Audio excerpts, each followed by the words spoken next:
ఓం నమో భగవతే వాసుదేవాయ. శ్రీమద్భాగవతము అష్టమ స్కందము. పరీక్షిత్తు సుఖయోగేంద్రి వలన స్వయంభూ మను యొక్క వంశమును విని ఇతర మన్వంతరముల యొక్క చరిత్రను, ఆ మన్వంతరములలో మహానుభావుడగు హరి అవతారములను లీలను తెలుపుమని ప్రార్థించెను. అప్పుడు శుకుడు ఇట్లు చెప్పుచున్నాడు. ఈ కల్పంలో స్వయంభూ మనువు మొదలు 6 మనువులు కాలము గడిచినది. అందు మొదటివాడు స్వయంభువ మనువు. అతనికి అకూతి, దేవహుతి అని 2 కుమార్తెలు. అందు దేవహుతికి కపిలుడు అను పేరుతో భగవానుడు జన్మించినాడు. ఆ చరిత్ర ఇంతకు ముందు వర్ణించబడినది. యజ్ఞుడు అను పేరుతో ఆమె యందే అవతరించిన శ్రీహరి యొక్క చరిత్రను వర్ణింతును. స్వయంభూ మనువు భార్యగు శతరూపతో చాలా కాలము రాజ్యమును పాలించి విరక్తుడై భార్యతో తపస్సునకు ఏగెను. సునంద నదీ తీరంన తపస్సు చేసెను. తపస్సులో భగవాన్ని దర్శనము చేసెను. భగవాన్ను గూర్చి ఉపనిషత్తులలో ప్రతిపాదించబడిన అర్థములతో నిండిన స్తోత్రమును చేసెను. పరమాత్మ చేతనే ఈ జగత్తు అంతయు ప్రవర్తించుచున్నది. పరమాత్మకు వేరొకరి ప్రేరణచే ప్రవృత్తి కలుగలేదు. అది సహజము. ఈ లోకమంతయు ఆత్మస్వరూపమును పరమాత్మ స్వరూపమును ఎరుంగక అజ్ఞానంచే నిద్రించుచున్నట్లుగా ఆ పరమాత్మ సర్వమును సర్వజ్ఞుడై సాక్షాత్కరించుకొనెను. కాని లోకము పరమాత్మను ఎరుంగదు. సమస్త లోకమున వ్యాపించి నియమించు ఆ పరమాత్మ జగత్తులో చేతనము అచేతనమగు సకల వస్తుజాతమును అధిష్ఠించి ఉన్నాడు. అందుచే ఈ జగమును ఏ వస్తువు కూడా బ్రహ్మాత్మకము కానిది అనగా లోపల వ్యాపించి నియమించు భగవత్తత్వము లేనిది లేదు అని ఎరుంగవలెను. పరమాత్మ చేతనే ధరింపబడి నియమింపబడి ప్రవర్తించుచు ఈ జగమును మన శరీరమునకు ఉపయోగపడు ఇతర పదార్థములు కూడా ఆ పరమాత్మకే చెందినవి గాని మనకు చెందినవి కావు. కావున మనవిగా భావింపరాదు. ఈ లోకమును నాకు చెందినది అని భావింపతగిన వస్తువు ఏదియునూ లేదు. పరమాత్మ యొక్క జ్ఞానము ఎన్నడూ సంకోచము పొందదు, నశింపదు. కర్మచే జీవుని జ్ఞానము సంకోచము నందుచుండెను. అందుచే పరమాత్మ అన్నిటినీ ఎరుంగగలడు. జీవుడు ఆ పరమాత్మను ఎరుంగలేడు. అతడు జీవునితో కలిసి ఈ శరీరంలో ఉండును. ఆ పరమాత్మయే సర్వజగత్తుకు కారణము. అతనికి ఆది మధ్యము అంతము లేదు. తనవాడు పైవాడు అను భేదము లేదు. అతడి సకల జగమున లోపల వెలుపల ఉండి వ్యాపించి ఉన్నాడు. ఈ విశ్వమునకు అతడే మొదలు. పరమాత్మను గూర్చి క్రింది విషయములను తెలుసుకొనవలెను. విశ్వమంతయు తన శరీరము గలవాడు. దేవ మనుష్యాది శరీరములతోనున్న జీవుని తెలియజేయు సకల శబ్దములు ఆ పరమాత్మనే తెలియజేయును. సర్వావస్థలలో చేతనాచేతనములను నియమించడి ఈశుడు వికారములు లేనివాడు. తనంత తాను ప్రకాశించువాడు. కర్మాధీనముకు జన్మము లేనివాడు. చాలా కాలము నుండి ఉన్నవాడే ఆయనను మార్పు లేనివాడు అవుటచే క్రొత్తగా ఉండువాడు అనగా పురాణుడు. తన అంశయగు ప్రకృతిచే ఈ విశ్వమునకు జన్మాదులను కలిగించువాడు. ఏ కోరికలు లేనివాడు. తాను పొందవలసినదేదియూ లేకపోవడిచే దేన్ని కోరనవసరము లేనివాడు.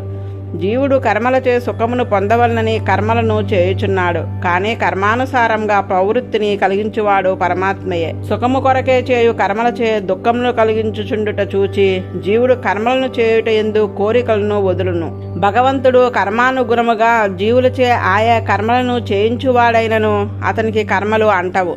జీవ కర్మానుగుణముగా ప్రేరణ చేయువానిని, అహంకార రహితుని, సర్వజ్ఞుని, కోరికలు లేనివానిని, భక్తులను సరైన మార్గంలో నడిపి తన సాయుధ్యమును ప్రసాదించువానిని, సకల ధర్మపాలకుని శరణముగా సర్వముగా తలంచుచున్నాను. స్వయంభువు మనువు ఇంతవరకు చెప్పినది మంత్రోపనిషత్తు అనబడును. సంహితా భాగంలోనున్న ఈశావాస్య ఉపనిషత్తు యొక్క సారమును స్వయంభువ మనువు ఈ విధంగా చెప్పినాడు. మంత్రోపనిషత్తు చెప్పుచున్న స్వయంభువ మనువుకు రాక్షసుల ఆకలిచే తినవలనని పైబడిరి.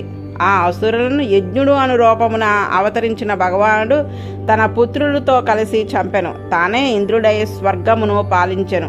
ప్రతి మన్వంతరమును మనువు, మనుపుత్రుడు, ఇంద్రుడు, ఋషులు, అంశావతారము, దేవతలు అను 6 విధములుగా ఉండి భగవానుడు లోకరక్షణము చేయుచుండెను. మొదటి మన్వంతరము స్వయంభువ మన్వంతరము. రెండవ మన్వంతరము స్వారోచిషము. స్వయంభువ మనువుకు ప్రియవ్రతుడు, ఉత్తానపాదుడు అను 2 కుమారులు. ప్రియవ్రతుని కుమారుడు ఉత్తముడు. 3వ మన్వంతరమున మనువాయను. 4వ మన్వంతరమున తాము సమన్వంతము. ప్రియవ్రతుని కుమారుడు ఉత్తముని సోదరుడు తామసుడు. ఈ మన్వంతరమున మనువాయను. ప్రతి మన్వంతరమునకు భగవానుడు అవతరించుచుండెను. ఈ 4వ మన్వంతరమున హరి మేధస్సునకు హరిని అను భార్య అందు హరి అను పేరు. గజేంద్ర మోక్ష వృత్తాంతమును మానవుడు నిత్యము అనుసంధానము చేసుకొనదగినది. మానవుడు అనగా మానవ శరీరంతో ఉన్న జీవుడు కర్మంచే బంధించబడి చాలా కాలము సంసారము అనడి మడుగున పోరాడును. దానిని వాడు జయించలేడు. తాను గాని తన వారు గాని తమ రక్షకులు గారు అనే జ్ఞానము ఎంతో కాలము గడిచిన తర్వాత కలుగును. జన్మాంతరంలో చేసిన సుకృతము వలన భగవానుడే రక్షకుడని భగవాన్ని వైపు మనసు మరులను. నీవే తప్ప వేరొకరు రక్షకుడు లేడని భగవాన్ని శరణు పొందును. మనసారా ప్రార్థింపగానే భగవానుడే వచ్చి బంధమును త్రుంచి మోక్షంను కలిగించును. ఇది సకల జీవసాధారణమైన కాదా? గజమే జీవుడు, మదించిన ఏనుగు వలె జీవుడు తన వారితో కలిసి భోగస్థానములలో భోగోపకరణములతో భోగములు అనుభవించుచుండెను.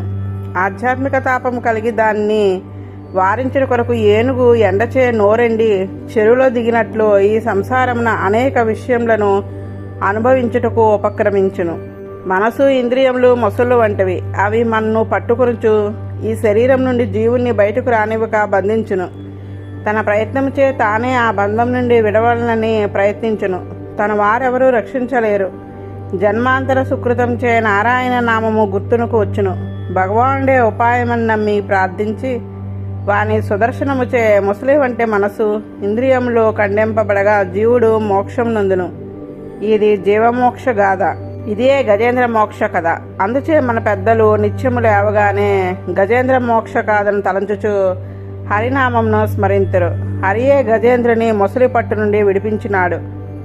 గజేంద్రుడు కూడా చాలా కాలము ప్రయత్నించి విఫలుడే ఆ భగవాన్ని రక్షకుడిగా భావించెను. భయంకరమైన కాలసర్పము వలె తీవ్రమైన వేగముతో మృత్యువు వెంటాడుచుండగా భయపడి పరిగెత్తుచు ఒకనాడు సర్వలోకేశ్వరుని చరణమును శరణముగా పొందును. అట్లు ప్రపన్నుడైన వాణ్ణి ఆ సర్వేశ్వరుడు తప్పక రక్షించును. మృత్యువు అతనికి భయపడి పారిపోను. అట్టివాణ్ణి నేను శరణు పొందుదును అని మనసులో నిశ్చయించుకొనెను. వెనుకటి జన్మమున ఇంద్రజ్యుమ మహారాజుగా తానున్నప్పుడు అభ్యస్తమైన నారాయణ మంత్రంను జపించెను. ఓం నమో భగవతే అని భగవానికి నమస్కారం చేసి ఇట్లు స్తుతింపనారంభించెను. చేతనాత్మకముగు జగమునకు పరమ కారణమైన వానికి నమస్కారము, వానినే ధ్యానింతును అనే కారణతత్వమును ధ్యానించెను. మోక్షమును కోరువాడు కారణంనే ధ్యానించవలెను అనే కారణాంత దేయ అని చెప్పుచున్నది. ఆ కారణమును బ్రహ్మమని, ఆత్మ అని, సత్ అని, ఓం అని, నారాయణ అని ధ్యానింతరు. కానీ ఏ పేరును చెప్పక కారణం చే ధ్యానించుచున్నాడు గజేంద్రుడు. యస్మినిదం యతశ్చేదం ఏనేదం యా ఇదం స్వయం యస్మాత్ పరస్మాచ్చ పరస్తం ప్రపజ్జే స్వయంభువం. ఈ శ్లోకమునకు పోతన గారు చక్కని అనువాదం చేసిరి. ఎవ్వనిచే జనించు జగమెవ్వని లోపల నుండు లేనమై ఎవ్వని ఎందుడిందు పరమేశ్వరుడెవ్వడు మూల కారణం బెవ్వడ నాది మధ్యలయుడెవ్వడు సర్వము దానయైన వాడెవ్వడు వాని ఆత్మభవుని ఈశ్వరునే శరణంబు వేడెదన్. సృష్టికి ముందు ఈ జగమంతయో ఎవ్వని ఎందు ఉన్నదో సూక్ష్మచేతనాచేతనతో కూడిన ఏ పరమాత్మ నుండి ఈ స్థూలమైన చేతనాత్మకమగు జగము వచ్చినదో ఎవనిచే సృష్టించబడి రక్షించబడుచున్నదో ఎవడు సకల పదార్థములలో వ్యాపించి ఉన్నవాడో ఎవడు అచేతనము కంటే పరుడైన జీవుని కంటే పరుడై పరాత్పరుడు అగుచున్నాడో ఎవడు తనంతట తాను ఉండగలవాడో వానిని ఉపాయముగా రక్షకుడుగా నమ్మి ఉన్నాను. ఈ జగత్తు అంతయు సృష్టికి ముందు నామము రూపము లేకపోవటచే పరమాత్మ కంటే వేరుగా గోచరించదు. అదే మరలా భగవాన్ని సంకల్పరూపమగు మాయచే స్థూలముగా కనపడును. అతడు సకల పదార్థములను తాను ఎరింగినవాడు, చూచెడివాడు. అట్టి పరాత్పరుడు నన్ను రక్షించుగాక. బ్రహ్మ యొక్క 100 ఆయుర్దాయము సమాప్తము కాగానే ఈ జగత్తుకు కారణములగు మహాభూతములగు తత్వములు లోకములు లోకపాలకులు లయమగును పొందుదురు. అప్పుడు ఈ జగమంతయు అత్యంత సూక్ష్మదశను పొంది పెంజీకటి ఆగును. అట్టి పెంచీకటి కవ్వల ఎవ్వడు వెలుగుచుండునో వాణ్ణి నేను ఆశ్రయింతును. యోగులు దేవతలు కూడా ఎవ్వని పదమును ఎరుంగలేరు. పొందలేరో అట్టివానిని సామాన్యమైన జీవులు ఎట్లు ఎరుగగలరు? నటుని వలె అనేక వేషములతో ఎవడు ఈ లోకమున కనపడుచున్నాను గుర్తించుటకు శక్యము కాడో వానిని నేను శరణు పొందుదును. మునులు ఏ మహాత్ముని నిత్యానందరూపముగ స్వరూపమును దర్శింపగోరి భార్యాపుత్రాదులందు మమకారములను వీడి ధర్మాచారణ నిష్ఠులై సర్వత్రా సమ దర్శనము చేయుచు ఇతరులెవ్వరూ చూడలేని గహనమైన స్థానమును ధ్యానించుచుందురో అట్టివాణ్ణి శరణు పొందుచున్నాను. ఎవనికి కర్మకృతముకు జన్మ గాని కర్మ గాని లేదో, ఎవ్వనికి నామరూపములు లేవు, అట్టివాడు సాధు పరిత్రాణమునికై దుష్ట ద్వినాశనమునికై ఒక రూపముతో తన సంకల్పముచే స్వేచ్ఛగా జన్మించుచుండెనో అట్టివానిని నేను శరణు పొందుచున్నాను. బ్రహ్మాదులకు కూడా నియామకుడు, అనంతశక్తి సంపన్నుడు, తనకు ఏ రూపము లేనివాడయ్యు స్వేచ్ఛచే అనేక రూపములతో జన్మించువాడగు ఆశ్చర్యకర్మునికి నమస్కారము. తనంత తాను ప్రకాశించువాడు, అన్నిటినీ ఒక్కసారిగా చూడగలిగిన వాడు, అన్ని ఆత్మలలో వ్యాపించి ఉన్నవాడు, మాటకు మనసుకు అందని వాడగు భగవానునికి నమస్కారము. జ్ఞానులు వేరొక ప్రయోజనములు కాంక్షించక ఉపాసించినచో లభించువాడు, ప్రకృతి సంబంధము అంటనివాడు, ఇతరులకు అంటకుండా చేయువాడు, దుఃఖము కలియని జ్ఞానానంద స్వరూపుడగు భగవానునికి నమస్కారము. అఖిల కారణుడు, నిష్కారణుడు, అద్భుత కారణుడు, సకల నదులకు సముద్రము వలె వేదాది వాద్మయమునకు గమ్యముగు భగవానునికి నమస్కారము. దేహమునందు, బిడ్డలయందు, గృహములయందు మమకారములు వదలని వారికి అందనివాడు, సత్వ రజస్తమో గుణములతో సంబంధము లేనివాడు, రాగాది దోషములు లేని మనసు కలవారిచే ధ్యానింపబడివాడగును జ్ఞానస్వరూపుడగు సర్వేశ్వరునికి నమస్కారము. కొందరు మహానుభావులు భగవాన్నే ఉపాయముగా ఫలముగా నమ్మి వేరొక దాన్ని కోరక భగవాన్ని ఆశ్రయించి అత్యద్భుతమగు లీలను గుణములను గానము చేయొచ్చు ఆనంద సముద్రంలో మునిగియుందురు. భగవానుడు దేవత్వమును మనుష్యత్వమును మొదలగు జాతులకు చెందనివాడు, స్త్రీత్వము పుంస్తము మొదలగు లింగములు లేనివాడు, అతడు ప్రాణికాడు, గుణకర్మలు లేనివాడు, అందుచే జీవకోటిలో చేరడు, అచేతన కోటిలో చేరడు, అన్నయు అతన్ని ఆశ్రయించి ఉండును. అతని స్వరూపము స్వభావము గ్రహించుటకు వీలు కాదు. అటివానికి నమస్కారములు. నేను ఈ గజ శరీరముతో జీవింప కోరిక గలవాడును కాను. లోపల వెలుపల కూడా అహంకార మమకారములను పోయినది ఈ శరీరము. ఈ శరీరం నుండి విడివడి జ్ఞానమును ఆవరించిన కర్మబంధము నుండి విడివడి మరలా జన్మమెత్తకుండా ఉండవలనని కోరుచున్నాను. ఆ భగవాన్ని అగడిత ఘటనాశక్తి విచిత్రము. తన్నే ఉపాయంగా నమ్మిడి వారిని రక్షించువాడు, ఇంద్రియములను జయింపలేని వారికి అందనివాడు. అట్టి భగవాన్ని దివ్య చరణార విందనములను నేను శరణముగా నమ్ముచున్నాను. ఈ విధంగా గజేంద్రంను స్తోత్రం చేసెను. ఏ గుణములు లేనివాడు, కళ్యాణ గుణములు కలవాడు, సకల జగత్తుకు కారణతత్వమైన వాడు, తనను వేరొక కారణం లేనివాడు అని వర్ణించిన విశేషములు బ్రహ్మాదులకు ఎవరికి లేకపోవటచే వారెవరూ రక్షించుటకు ముందుకు రాలేదు. సకల జగత్తుకు తాను ఆత్మగా ఉన్న వాడవుటచే అఖిల దేవతా సమూహము తనకు శరీరంగా గల శ్రీహరి ఆ గజేంద్రుని రక్షించుటకు ఆవిర్భవించెను. ఆత్తుడగు గజేంద్రుని స్తోత్రము విని విలంబము చేయలేక వేదస్వరూపుడగు గరుడునిచే వహింపబడుచున్నవాడే చక్రాయుధమును దాల్చి శ్రీహరి సరస్తేరంన ప్రత్యక్షమైన భగవానికి భక్తుల రక్షణకై గల తొందరను మహాకవులెందరూ చాలా అందంగా వర్ణించిరి. పోతన గారు ఆంధ్ర మహాభాగవతమున కూడా సిరికం చెప్పడు మొదలగు పద్యములలో భగవాన్ని త్వరను చాలా అందముగా వర్ణించినారు. బలమైన ముసలిచే పట్టుబడి సరస్సులో ఉన్న గజేంద్రుడు చక్రమును దాల్చి గరుత్మంతుని పైన శ్రీహరిని చూచి తామర పువ్వు ధరించి ఉన్న తన తొండమును పైకెత్తి అతి కష్టముతో నారాయణ అఖిల గురో భగవన్ నమస్తే అన్నాడు.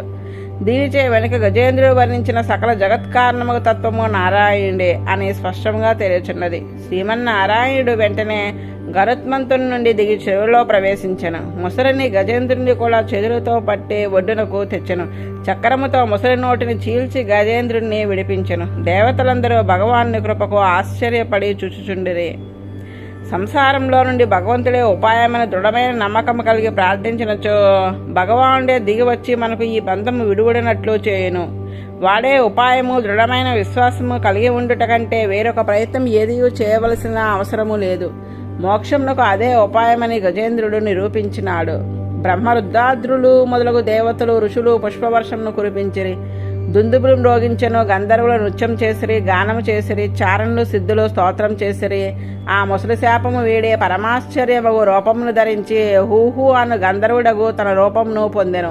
అతనికి దేవరుడు ఇచ్చిన శాపము భగవదనుగ్రహం చే తొలగెను. గజేంద్రుడు సంసార బంధము వీడి శంఖచక్రములు చతుర్భుజంలో కల భగవంతుని రూపము వంటి రూపమును పొంది పరమపదములకు ఎగెను. ఈ గజేంద్రుడు పూర్వము పాండ్యదేశపు రాజు ఇంద్రజ్యముడు విష్ణు భక్తుడు. ఒకనాడు వ్రతము స్వీకరించి నియమంతో జటలు దాల్చి తాపసుడై మలయ పర్వతమున ఒక ఆశ్రమమున మౌనంతో భగవదారాధన యందు నిమగ్నమై ఉండెను. అచ్చటకు అగస్త్య మహర్షి వచ్చెను. మౌనముతో భగవద్ధ్యానంలోనున్న ఇంద్రజ్యముడు అగస్త్య మహర్షికి ఆర్ఘ్య పాద్యాది సత్కారములు చేయలేదు. వెంటనే అగస్త్యుడు కోపించి మహా తపస్సాన్ని అవమానపరిచినాడు కావున అజ్ఞానమయమగు బుద్ధిహీనమగు గజజన్మను పొందుదునుగాక అని శపించెను. భగవంతుని ఆరాధన కంటే భగవద్భక్తులను ఆరాధించుట ప్రధానము. దాన్ని ఎరువక ఇంద్రజ్యముడు మౌనవ్రతమును ఉండుటచే భగవదారాధన మాని అగస్త్యుని ఆరాధించుటకు లేవలేదు. ఇది మహాపచారము. మనము జపము చేసుకొనుచున్నను ఆరాధన చేసుకొనుచున్నను జ్ఞానులకు పెద్దలు విచ్చేసినప్పుడు ఆ నియమమును వీడి వారిని ముందు ఆరాధించవలెను. అది చేయక రాజు గజజన్మమెత్తెను. పరిపూర్ణమైన భక్తితో శ్రీహరిని ఆరాధించుటచే గత జన్మలో కూడా శ్రీహరిని గూర్చిన స్మృతి కలిగినది. ఈ విధంగా గజేంద్రుడు జన్మ కర్మ బంధ మోక్షంను పొందెను. ముసలి దేవరుని శాపం నుండి విముక్తి నొందెను. ఈ గజరాజు మోక్షను కథను విన్నవారికి కలికల్మషములు అంటవు, దుస్వప్న నాశనము జరుగును, శ్రీహరి సంతసించును. ఎవరు ఉదయంనే నిద్ర నుండి లేవగానే గజేంద్రుని సరస్సును ఆ వనమును శ్రీహరిని స్మరింతురో వారికి ఈ శరీరము వీడినప్పుడు తన్ను గూర్చిన స్మరణ కలుగు చేసినట్లు పాప విముక్తులు అగునట్లు చేయుదునని శ్రీహరి పలికెను. శ్రీహరి దేవతలను ఆనందింపచేయుచు మరలా గరుత్మంతుణ్ణి అధిరోహించి తన లోకమునికి ఎగెను. 5వ మన్వంతరము రైవత మన్వంతరము. ఇందు రైవతుడు మనువు. ఈ మన్వంతరమున శుభ్రునుకు వికుంఠ అన్న భార్య ఎందు వైకుంఠుడు అని పేరుతో భగవానుడు అవతరించెను. లక్ష్మీదేవి ప్రార్థనచే లోకాలోక పర్వతము పైభాగమున వైకుంఠము అను లోకమే కల్పించెను. ఈ వైకుంఠము కార్యవైకుంఠము, కారణ వైకుంఠము వేరొకటి ఉన్నది. అది నిత్యము, అది లీలా విభూతికి అవతల ఉన్నది. ఈ వైకుంఠుడే వరాహ రూపంగా హిరణ్యాక్షుని సంహరించినట్లు వెనుక వర్ణించబడినది. చాక్షుష మన్వంతరము 6వ మన్వంతరము. ఇందు చాక్షుషుడు మనువు. ఇందు వైరాజునకు సంభూతి అను నామె ఎందు అజితుడు అను పేరుతో భగవానుడు జన్మించెను. ఆ అజితుడు అను భగవానుడే దేవతలు రాక్షసులు అమృతమునకే సముద్రంను బలించినప్పుడు కూర్మ రూపమును దాల్చి మందరంను ధరించెను. క్షీరసాగర మథనము. దుర్వాస మహర్షి ఇంద్రునికి ఒక పుష్పమాలికను వసంగినాడు. ఇంద్రుడు అహంకారంతో కన్నులు కద్దుకుని శిరమును దాల్చక తన వాహనముగు ఐరావతమును పై పడవేసినాడు. ఆ ఏనుగు తొండంతో క్రింద పడవేసి కాలుతో తొక్కివేసెను. ఇది మహాపచారము. భగవంతుని నిర్మాల్యమును భాగవతులు వసంగిన దాన్ని నిర్లక్ష్యంగా చూడరాదు. ఆ భాగవతాపచారం వలన ఇంద్రుడు దుర్వాస శాపమునికి గురి అయ్యను. 3 లోకంలో ఇంద్రుడు కూడా శ్రీదేవి చే విడవబడిరి. యజ్ఞాది క్రియలు చేసినను ఐశ్వర్యము మరలా కలగలేదు. రాక్షసులు దేవతలు యుద్ధంలో ఎదిరించి చంపుచుండిరి. మరలా శ్రీమంతులవుటకు తేజస్శాలు అవుటకు ఏమి చేయవలనో తెలియక మహేంద్రుడు వరుణుడు మొదలగు వారందరూ దేవతలతో కలిసి దేవసభకు వెళ్లి బ్రహ్మకు విన్నవించిరి. ఇంద్రుడు మొదలగు దేవతలందరూ బలహీనులై మంగళరహితులై ఉండిరి. 3 లోకంలో అమంగళంతో నిండి ఉండెను. అప్పుడు బ్రహ్మ ఆలోచించి ఇట్లు చెప్పాను, నేను రుద్రుడు దేవతలు అందరము కూడా భగవాన్ యొక్క జ్ఞానశక్తాది గుణ లేశములచే సృజింపబడిన వారము. ఆ భగవానుడు లోకం యొక్క సృష్టి స్థితి లయములను చేయుటకు తానే రజసత్వ తమస్సములు గల మూర్తులను ధరించుచుండెను. ఆ గుణములచే ఆయా కర్మలను ప్రవర్తింపచేయుచుండెను. ఇప్పుడు ఇతడు జగద్రక్షములకు సిద్ధపడుచున్నాడు. కావున జగద్గురువగు అతనినే మనము రక్షించుటకు ఉపాయంగా స్వీకరించము.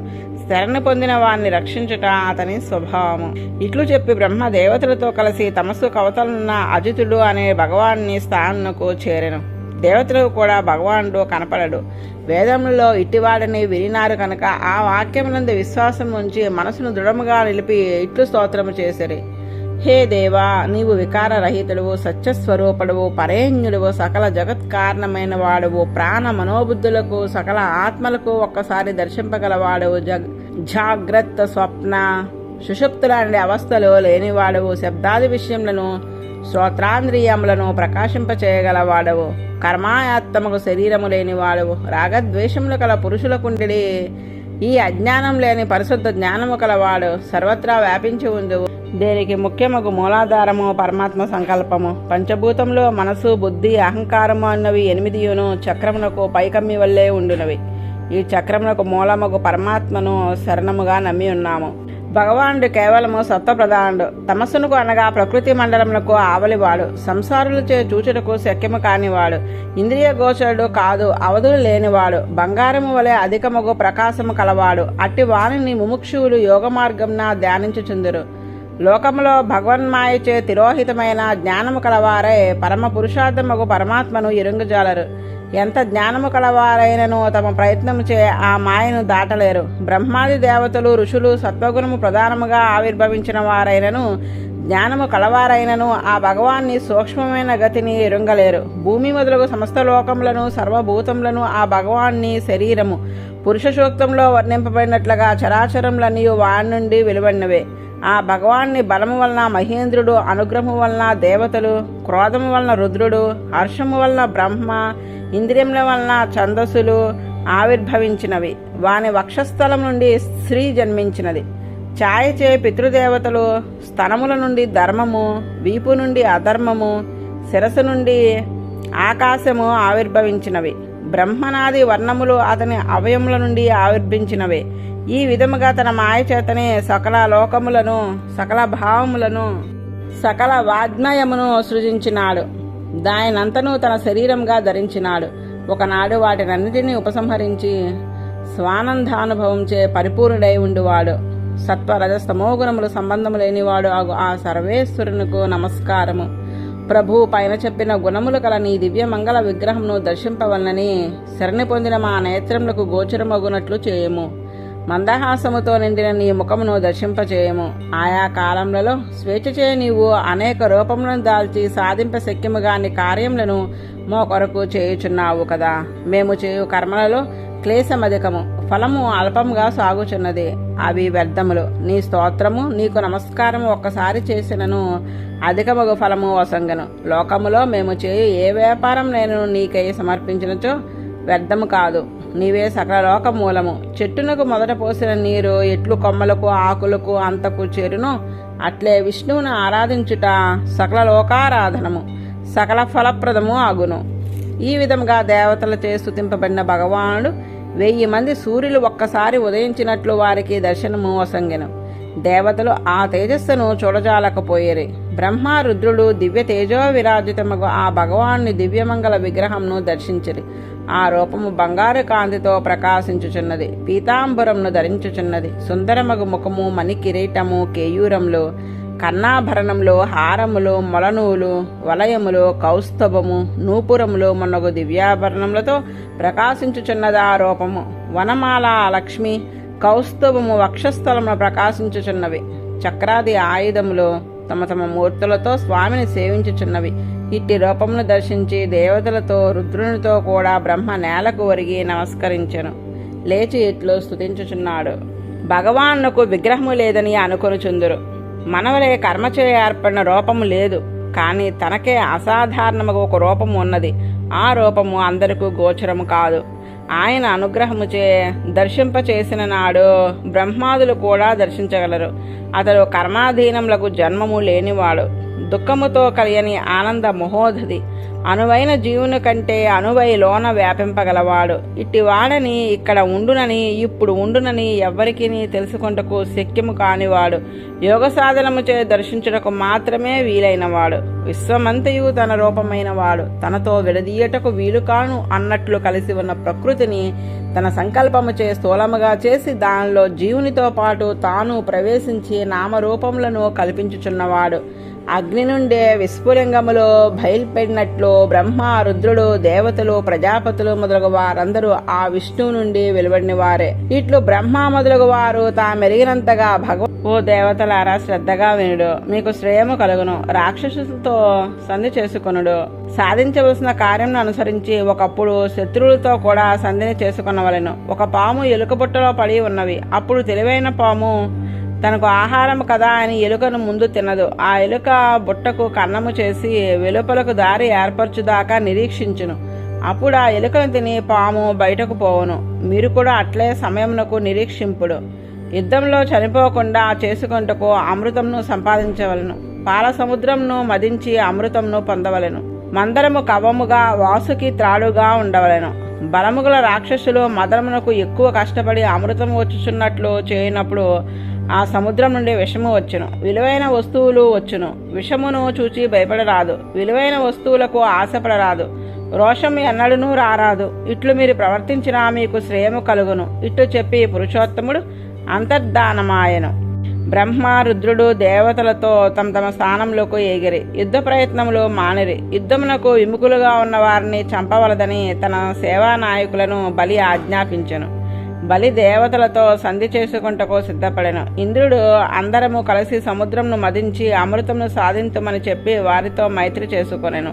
సముద్ర మదనమునకు సన్నద్ధులు అయ్యిరి. మదించుటకు బలముగల రాక్షసులు దేవతలు కలిసి మందరంను పెకిలించిరి. కొంత దూరము మోసిరి. ఇంద్రుడు బలి మొదలగు ఉభయపక్షముల వారు మోయలేక కూలబడిరి. పర్వతము క్రింద పడి కొందరు చూర్ణమయ్యరి. కాళ్ళు చేతులు విరిగినవి. అందరూ నిరుత్సాహులయ్యరి. దాన్ని ఎరింగి గౌడధ్వజుడు అతడుకు ఏం చేశాను. తన చల్లని చూపుతో వారిని అందరినీ బ్రతికించెను. వ్రణములు మాన్నట్లు చేసెను. భగవానుడు ఒక చేతితో ఆ పర్వతంను ఎత్తి గరుడను పైనుంచి సముద్రం వద్దకు తెచ్చి తానే ఆ పర్వతంను సముద్రంలో దింపి గరుత్మంతుణ్ణి వెనకకు పంపెను. సర్వవ్యాపకముగు భగవత్శక్తి అందరి యందును ఉండును. అందరిలోనూ భగవానుతో సమానముగా సర్వజ్ఞత్వము సర్వశక్తిత్వము కూడా ఉండును. కానీ కర్మవశముచే మాయ దాన్ని సంకోచింపచేయును. అప్పుడు శరీరముతో తానే అనేకమే నేను వేరు వాడు వేరు అను భావము ఏర్పడును. అట్టే భావము కలవారు దేవతలు, అసురులు. స్వతంత్రములు కామని భగవత్ పరతంత్రులమని గుర్తుంచుకొనవలెను. అప్పుడు దేవాసురులు అమృతంలో భాగము ఇచ్చుదరని వాసుకుని ఆహ్వానించిరి. ఆ వాసుకుని మందరమునకు త్రాడుగా చుట్టిరి. శ్రీహరి దేవతల పక్షంన ఉండెను. దేవతలు ముందుకు ఆ వాసుకి ముఖముపై పట్టుకున్నరి. రాక్షసులు అందరి రహస్యంను ఎరుంగలేక తోకను పట్టుకొంట చిన్నతనమని భావించరి. వేదాధ్యయము సంపన్నులము జన్మచే ప్రసిద్ధులము అగు మేము తోకను పట్టుకొనము అని తిరస్కరించరి. రాక్షసులు అహంకారము ఎరిగినవాడు గనక శ్రీహరి అట్లు చేసెను. తమకు ఆపద కలిగినను అహంకారములు అసురులు వదలలేరు. దేవతలు తోకను పట్టుకునిరి. రాక్షసులు తలను పట్టుకునిరి. సముద్రంను మదించుట ఆరంభించిరి. పర్వతము బరువును ప్రక్కకు ఒరిగిపోచుండెను. అప్పుడు రాక్షసులు దేవతలు కూడా దైవం తోడు పడక పోడుచే పౌరుషము ఫలించట్లేదని దిగులు పొందిరి. దాన్ని చూచి శ్రీహరి అనంత వీర్యము గలవాడు గనక సత్య సంకల్పుడు గనక తానే సంకల్పముచే అద్భుత కూర్మరూపమును దాల్చి కొండ కడుగున ఆధారమే నిలిచి కొండను పైకెత్తెను. కేవలము పౌరుషము ఫలమును సాధించుటకు చాలదు, దైవము కూడా తోడ్పడవలను. దేవాసురులు బలశాలరే కానీ కొండను ప్రక్కకు ఒరగకుండా నిలిపి చిలకలేకపోయారు. అప్పుడు దైవము తోడ్పడెను. 1,00,000 యోజముల విస్తారము గల తన వీపుపై ఆ కూర్మము పర్వతంను ధరించెను. అది పచ్చము అనంత బలశక్తి సంపన్నమ్మడిచే ఆ కొండ తిరుగుటచే కలిగడి రాపిడిచే ఏమీయూ శ్రమనందలేదు. ఈ విధంగా పర్వతం అడుగున తాబేలు ఉండి అసురులకు దేవతలకు బలము స్థిరముగా నిలుపుకుంట వారిలో నుండి బలమును వృద్ధి పొందించుచుండెను. వాసుకిలో ఆవేశించి నలుగుడిచే దాని శరీరము లొంగిపోకుండా చేసెను. పర్వతమునకు పైన ఒక చేతితో పట్టుకొని పర్వతము పైభాగము మోగకుండా చేసెను. ఇట్లు శ్రీహరి అడుగున కూర్మమై దేవతలకు ముందు స్వయముగా తానుండి దేవతలలో ఆవేశించి రాక్షసులలో ఆవేశించి వాసుకులలో ఆవేశించి కొండను ఒక చేతితో పైన పట్టుకుని 6 విధములుగా సముద్ర మదనము చేయించుచుండెను. కొంతసేపు శ్రీహరి దేవతలతో చేరి మదించుటకు సిద్ధపడలేదు. ఒడ్డున ఉండి చూచుచుండెను. ఎంత మదించినను ఆ పాము నుండి అగ్నిశకలు వెలువడినట్లు విషము నిండిన శ్వాసలు వెడలుచు పొగలు గ్రమ్ముచున్నవే గాని అమృతము ఆవిర్భవించలేదు. అప్పుడు హరి స్వయముగా తాను కూడా మదించుటకు సిద్ధపడెను. మదించుచున్న స్వామి సౌందర్యంను దర్శింతము. మేఘశ్యాముడు బంగారు రంగు పీతాంబరమును దాల్చినవాడు, కంఠమున మేఘములో మెరుపు వలె ప్రకాశించు ఆభరణములు, ఆకాశమును అంటుచున్న కిరీటముతో కూడిన శిరస్సు, ఇటునటు ఊగుచున్న వనమాల, ఎర్రని నేత్రములు గల స్వామి జగత్తునకు అభయమును నొసంగు తన బాహులతో ఆ వాసుకుని పట్టుకుని మదించుచున్నప్పుడు పర్వతమునకు ప్రక్కన వేరొక పర్వతము నిలిచినదా అని అన్నట్లు ఉన్నది. ఆ సముద్రం నుండి అలాహలము అను పేరు గల దుస్సహముగు విషము వెలికి వచ్చెను. సముద్రం నందలి మత్స్య మకరాది జలచరములు అన్నియో కలత చెందెను. ఆ విషయమునకు ప్రతీకారం ఏమీ గానరాలేదు. అన్ని దిక్కులకు సెగలు క్రక్కుచూ వ్యాపించుచున్న ఆ విషమును చూచి 3 లోకములలోని ప్రజలు లోకపాలరు కూడా సదాశివుణ్ణి శరణు పొందిరి. దేవదేవ సర్వభూతాంతరాత్మ భూతభావన 3 లోకములను దహించడి ఈ విషము నుండి శరణు పొందిన మమ్ము కాపాడుము. సకల జగత్తుకు బంధమోక్షములు వసంగువాడవు నీవే కదా. త్రిగుణాత్మకముకు మాయచే ఈ జగత్తును సృష్టించుచు రక్షించుచు లయమనర్చుచున్నావు. నీవే పరబ్రహ్మము. అనేక శక్తులతో కూడిన జగదీశ్వరుడువు నీవు. శబ్ద ప్రమాణము చేతనే ఎరుంగదగిన వాడవు నీవు. జగత్ కారణమైన వాడవు నీవు. ప్రాణములు ఇంద్రియములు భూతములు నీవు ఆత్మగా ఉండుట చేతనే నిలిచి ఉన్నవి. కాలము క్రతువు సత్యము ఋతము ధర్మము నీ రూపములే. అకార ఉకార మకారాత్మకకు ప్రణవము నిన్నే ప్రతిపాదించుచున్నది. లోకంలో సకల పదార్థములు నీ రూపము. గాయత్రి మొదలగు ఛందస్సులు నీ సప్తధాతువులు. వేదమయ వేద చోదితముకు ధర్మము నీ హృదయము. పంచ ఉపనిషత్తులు తత్పురుష అఘోర సజ్జోజాత వామదేవ ఈశాన అనేది నీ ముఖములు. ఆ ముఖముల నుండి వెలువడినవి 38 మంత్రములు. స్వప్రకాశముగు శివ అను పేరుగల నీ స్వరూపమే శాశ్వతము శివం అచ్యుతం అని ప్రసిద్ధమైన పరమాత్మతత్వము. అధర్మం యొక్క కెరటములు వంటివకు దంబలోపాదులు నీ నీడ వంటివి. సత్వ రజస్తమస్సులు నీ నేత్రత్రయము. గాయత్రి మొదలగు ఛందోమయమైన వేదస్వరూపము నీ చూపు. పరంజ్యోతి స్వరూపముకు నీ స్వరూపము త్రిమూర్తులకు ఆవలది. అది ఏ బ్రహ్మ పరమాత్మ పరంజ్యోతి నారాయణ అని పిలువబడు కారణతత్వము. సత్యము నిత్యము సర్వ జగత్కారణము తత్వము నీవే. అది ఏ బ్రహ్మను తన రూపంగా కలిగి రుద్రుని తన రూపంగా కలిగి ఇంద్రుని తన రూపంగా కలిగే కనపడుచుండును. అందుచే కనిపించు రూపముగాక కారణము అయిన తత్వమును వీని ద్వారా దేవతలు ప్రార్థించుచున్నారు. లోకమును అంతయు సుఖమును కలిగించుటచే శివుడు అనబడే శరీరమును స్వీకరించి ఆ జీవులలోన పరతత్వము దర్శనమొసంగినది.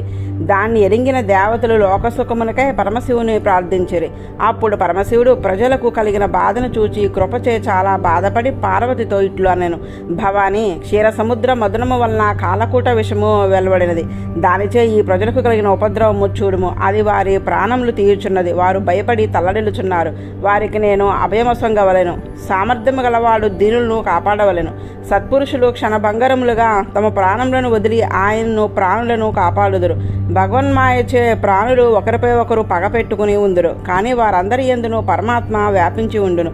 అందుచే బాధింపబడు వారిని కృపతో కాపాడిన నాడు సర్వాత్మ స్వరూపుడగు శ్రీహరి సంతోషించును.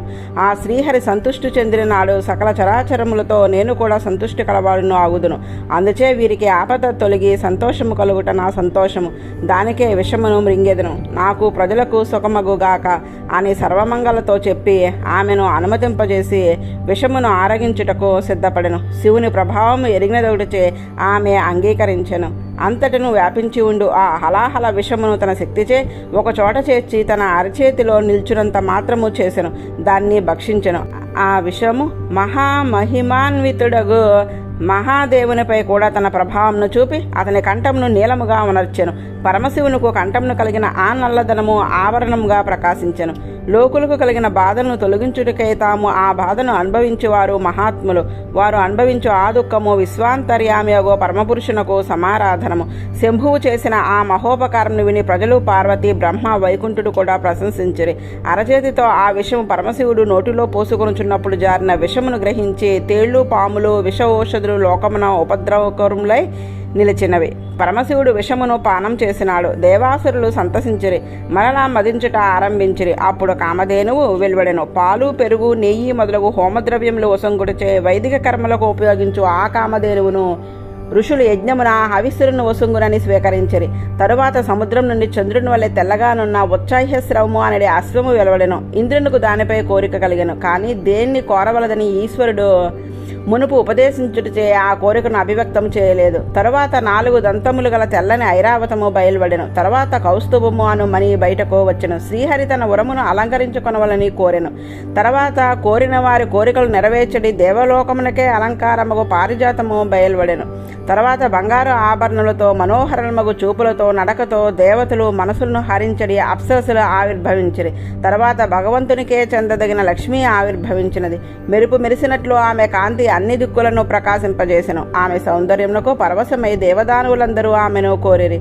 మహేంద్రుడు అద్భుతమైన సింహాసనమును ఆమెకు కల్పించెను. ఆమె దానిపై ఆసీనురాలు అయ్యను. గంగానదీ నదులు రూపుదాల్చినవై బంగారు కలశలతో జలమును తెచ్చి ఆమె అభిషేకమునకై నిలిచినవి. భూమి అభిషేకోచితములకు సకల ఔషధులను తెచ్చెను. గోవులు పంచగవ్యములను సమకూర్చినవి. చైత్ర వైశాఖ మాసములో ఫలములు పుష్పములను తెచ్చినవి. ఋషులు యథావిధిగా ఆమె అభిషేకమునకు ఏర్పాటు చేసిరి. గంధర్వులు గానం చేసిరి. నటులు నాట్యమాడిరి. మేఘములు నానావిధ వాద్యములు మ్రోగించిరి. తామర పువ్వు చేతిలో దాల్చి కూర్చున్న మహాలక్ష్మిని దిగ్గజములు పూర్ణ కలశములతో అభిషేకించినవి. బ్రాహ్మణులు వేద సూక్తములో పఠించిరి. సముద్రుడు 2 పచ్చని పట్టుచీరలు సమర్పించెను. వరుణుడు వైజయంతి మాలను, విశ్వకర్మ ఆభరణములను, సరస్వతి హారమును, బ్రహ్మ పద్మములను, నాగములు కుండలములను సమర్పించిరి. మంగళమయముగు మహాలక్ష్మి తన చేతిలో మాలను ధరించి తనక అభిమతముగు పురుషుని కంఠమున ఉంచుటకు సుకుమారముగా సుందరముగా నడుచుచూ వచ్చుచుండెను. కళ్యాణ గుణములు కలవాడు, హేయ గుణములు లేనివాడు ఎవడిని చూచుచూ సాగుచుండెను. ఒక్కొక్కరిలో ఒక్కొక్క దోషము కనపడుచున్నది. రుద్ర దుర్వాసాదులకు తపస్సు ఉన్నది కానీ క్రోధము నిగ్రహించుకొనగల శక్తి లేదు. గురు శుక్రాదులకు జ్ఞానమున్నది కానీ ఫలము సొంగు వదలలేరు. బ్రహ్మ అందరికంటే గొప్పవాడే గాని అతనికి కామ విజయము లేదు. ఒకరిని ఆశ్రయించి ఐశ్వర్యమును పొందువారు ఇంద్రాదులు కావున వారు ఈశ్వరులు కారు. పరశురామాలుదులందరూ ధర్మమున్నది గాని దయలేదు. సిబి మొదలగు వారి ఎంత త్యాగమున్నది గాని అది ముక్తి హేతువు కాదు. వీర్యాదులకు వీర్యమున్నది గాని అది కాలవేగం చే పరిహరింపబడినది. ఆ దోషం లేని వారు కనపడలేదు. మార్కండేయులకు చిరాయి ఉన్నది గాని శీలమంగళము లేదు. కొందరిలో శీలము మాంగళ్యము ఉన్నను వారు చిరాయువులు కారు. రుద్రాదులకు చిరాయువు శీలము ఉన్నవి గాని వారు అమంగళకర్మగు వేషభూషాదులు కలవారు. దోషములు అంటక సద్గుణములే పూర్ణంగా గల మంగళమూర్తి భగవానుడు ముకుందుడు. కానీ అతడు పరిపూర్ణుడు కనుక అతడు తనను అపేక్షింపకపోయినను తానే భగవాన్ని వరించి అతని కంఠంన ఆ వనమాలను ఉంచెను. వాని అనుగ్రహమునకు ఎదురుచూచుచూ సిగ్గుతో నవ్వుచూ తన చూపులతో అతని వక్షస్థలమున నివాసమును కలిగించెను. అచ్చటి నుండి ఆమె కరుణాపూర్ణమగు తన చూపుతో 3 లోకములను పోషించుచుండెను.